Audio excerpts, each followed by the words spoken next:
अस्सलाम वालेकुम दोस्तों, ਤੁਸੀਂ ਵੇਖਦੇ ਪਏ ਜੇ ਪੰਜਾਬੀ ਕਲਚਰ ਤੇ ਕੈਲੰਡਰਾਂ ਦੀ ਦੁਨੀਆ 'ਚ। ਅੱਜ ਦੀ ਜੰਤਰੀ ਦੱਸਣ ਤੋਂ ਪਹਿਲੇ ਇੱਕ ਮਿਥਰਾ ਕਿ ਮੱਟੀ ਅੱਗ ਤੇ ਪਾਣੀ ਚੁੱਪੇ, ਮੱਟੀ ਅੱਗ ਤੇ ਪਾਣੀ ਚੁੱਪੇ ਤਾਂ ਹਵਾ ਮਰ ਜਾਣੀ ਚੁੱਪੇ।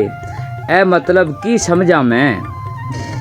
ਤੰਦ ਟੁੱਟੀ ਤੇ ਤਾਣੀ ਚੁੱਪੇ, ਕੀ ਬੋਲਾਂ ਤੇ ਕੀ ਨਾ ਬੋਲਾਂ, ਕੀ ਬੋਲਾਂ ਤੇ ਕੀ ਨਾ ਬੋਲਾਂ। मेरी असल कहानी चुप्पे, रिड़कन वाले धोखे विच ने, रिड़कन वाले धोखे विच ने, हुण जिंद नमानी चुप्पे। बोल रही है अखां वाली, बोल रही है अखां वाली, अन्नी बोली कानी चुप्पे, अन्नी बोली कानी चुप्पे।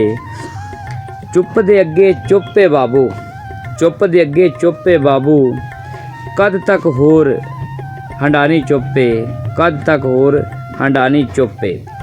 ते दसने तुहानूं अज दी जंतरी 23 चेत्र दी 2082 विक्रमी 6 चंद दी इस्लामी महीना शवाल 1446 हिजरी 5 अप्रैल ईस्वी 2025 ते दिहाड़ जे अज हफ्ते दा भुल्लिया जे ना।